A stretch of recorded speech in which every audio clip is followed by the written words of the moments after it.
அஸ்ஸலாமு அலைக்கும். நான் உங்கள் ஷிஃபா குக்கிங்லேருந்து பேசுகிறேன். இன்றைக்கி நம்ம என்ன ரெசிபி பார்க்க போகிறோன்னா, சிக்கனை வச்சு ஒரு பொடி ரோஸ்ட்டு தான். இந்த சிக்கனில் நம்ம ரெடி பண்ணி போட போகிற மசாலா பொடி தான் இதோட டேஸ்ட்டே. இதோட டேஸ்ட் வந்து கொஞ்சம் காரசாரமாக ரொம்ப டிஃப்ரெண்ட்டாக நல்லாயிருக்கும்.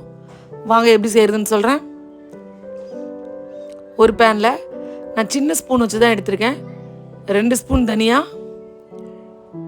1/2 ஸ்பூன் ஜீரகம், 1/2 ஸ்பூன் சோம்பு, 1 ஸ்பூன் மிளகு, 2 காஞ்ச மிளகா. இது கூட ஒரு சின்ன பீஸ் அளவுக்கு பட்டை, 2 ஏலக்காய், ஒரு 4 கிராம்பு சேர்த்துருக்கேன். இது எல்லாத்தையும் நல்லா லோ ஃப்ளேமில் வறுத்துக்கோங்க. இப்போ இந்த மசாலா வந்து ஒரு 300 கிராம் சிக்கனுக்குள்ள மசாலா. நீங்கள் இதை வச்சு சிக்கன் அளவை வச்சு மசாலா அளவை மாற்றிக்கலாம். இப்போ மசாலாவை நான் கொட்டி வச்சுட்டு இது ஆறட்டும். இதை மிக்சியில் நுணுக்கும் போது இந்த அளவுக்கு தொலியோட கொஞ்சம் பூண்டும் சேர்த்து நுணுக்கணும். அதுதான் இதோட டேஸ்ட்டே. இப்போ நான் 300 கிராம் சிக்கன் எடுத்திருக்கேன். இதில் 1 ஸ்பூன் இஞ்சி பூண்டு பேஸ்ட், 1 ஸ்பூன் மிளகாத்தூள், ஒரு 1/4 ஸ்பூன் மஞ்சள் தூள், ஒரு பாதி எலுமிச்சம்பழத்தை நான் புளிஞ்சுக்கிறேன். அதோட தேவையான அளவு உப்பு. நான் பெரிய லெமன்கிறதுனால பாதி புளிகிறேன். நீங்கள் சின்ன எலுமிச்சம்பழமாக இருந்தால் முழுசாக புளிஞ்சுக்கோங்க. ஏன்னா அதில் உள்ள புளிப்பு டேஸ்ட் ரொம்ப நல்லாயிருக்கும். இதை மாதிரி மசாலா போட்டு பெரட்டி ஒரு 1/2 மணி நேரம் நல்லா சிக்கனை ஊற வச்சுருங்க. இப்போ இந்த சிக்கன் ஒரு 1/2 மணி நேரம் நல்லா ஊறட்டும். இதுக்கப்புறம் 2 பெரிய வெங்காயம் சும்மா ரஃப்பாக கட் பண்ணி எடுத்துருக்கேன். அது கூட 2 பச்சை மிளகா, 1 கொத்து கருவேப்பிலை, அந்த 1 கொத்து அளவுக்கு கொஞ்சோண்டு கொத்தமல்லி. இது எல்லாத்தையும் மிக்சியில் போட்டு பல்ஸ் மூடில் அரைச்சி எடுத்துக்கோங்க. ரொம்ப நைஸாக இருக்கக்கூடாது, சும்மா கரகரப்பாக. இந்த பாருங்க நான் சுற்றி எடுத்துருக்கேன். இந்த மாதிரி கரகரப்பாக சுற்றி எடுத்துக்கோங்க. நம்ம வறுத்து வச்ச பொடியை நான் நுணுக்கிட்டேன். பாருங்கள், இந்த மாதிரி கரகரப்பாக நுணுக்கி எடுத்துக்கணும். இந்த மசாலா பொடி தான் இந்த சிக்கனோட டேஸ்ட்டே. இப்போ அதே பேனில் நான் கொஞ்சம் தேவையான அளவுக்கு எண்ணெய் ஊற்றிக்கிறேன். நீங்கள் இந்த மசாலா பொடி நுணுக்கும் போது பூண்டை வந்து கண்டிப்பாக தொலியோடு தான் போடணும். உரிச்ச பூண்டு சேர்க்காதீங்க. எண்ணெய் காஞ்ச உடனே நம்ம வெங்காய பேஸ்ட் இப்போ சேர்த்தாச்சு. இந்த வெங்காயம், பச்சை மிளகா இது வந்து கொஞ்சம் ஒரு பச்சை வாசனை போகிற வரைக்கும் எண்ணெயில் வதங்கட்டும். ஒரு 5 நிமிஷம் நல்லா எண்ணெயில் வதங்கினதுக்கு அப்புறமா நம்ம ஊற வச்சுருக்கோம் இல்லையா மசாலா போட்டு சிக்கன், அந்த சிக்கனை இப்போ இது கூட சேர்த்துடலாம்.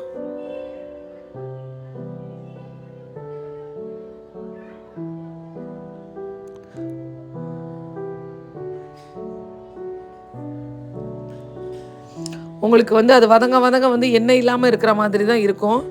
நம்ம வெங்காயத்தை அரைச்சி போட்டிருக்கோம், அதனால் கொஞ்சம் எண்ணெயை குடிக்க தான் செய்யும். திரும்ப சிக்கன் வெந்ததுக்கப்புறம் ஆட்டோமேட்டிக்காக கொஞ்சம் எண்ணெய் வரும். இப்போ நம்ம பெரட்டி வச்சுருக்க சிக்கனை இதில் சேர்த்துட்டேன். சிக்கனை சேர்த்து நல்லா பெரட்டி விட்டுருங்க. தண்ணிலாம் எதுவுமே சேர்க்க தேவையில்லை. அந்த சிக்கனில் உள்ள தண்ணியிலேயே அது நல்லாவே வெந்து வந்துடும். பாருங்கள், நல்லா பெரட்டி விட்டுட்டேன். இப்போ ஒரு 5 நிமிஷம் மூடி வச்சுருங்க, அது வேகட்டும். ஒரு 5 நிமிஷம் வெந்ததுக்கு அப்புறம் தான் நம்ம அந்த பொடியை சேர்க்கணும். பாருங்கள், ஒரு 5 நிமிஷம் ஓரளவுக்கு வெந்துருச்சு. பாருங்கள், சிக்கன் கலர் மாறி இருக்கு, உங்களுக்கு பார்த்தாலே தெரியுதா?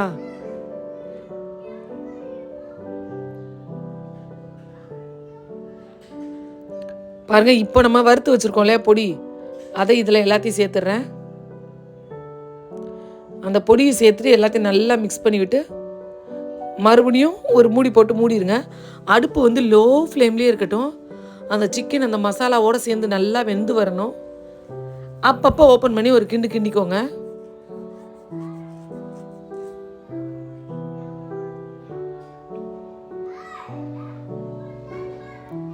பார்த்தீங்களா, சிக்கனை பார்க்கும் போது எவ்வளோ அழகாக இருக்குன்னு.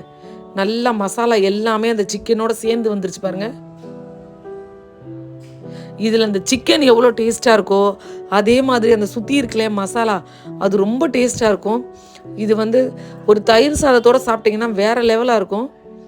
நல்ல ஒரு சாரமாக ரொம்ப டேஸ்ட்டாக இருக்கும். கடைசியாக ஒரு கொத்து கருவேப்பிலையை தூவி நான் அடுப்பை ஆஃப் பண்ணிடுறேன். அவ்வளவுதான், ஒரு சூப்பரான சிக்கன் பொடி ரோஸ்ட் ரெடி ஆகிடுச்சு. நீங்களும் உங்கள் வீட்டில் இதே மாதிரி ட்ரை பண்ணி பாருங்கள். ட்ரை பண்ணி பார்த்துட்டு எப்படி இருந்துச்சுன்னு கமெண்டில் சொல்லுங்கள். என்னோட இந்த ரெசிபி உங்களுக்கு பிடிச்சிருக்கு அப்படின்னா என்னோட சேனலை லைக் பண்ணுங்கள், மறந்துடாமல் ஹைப் பண்ணுங்கள்.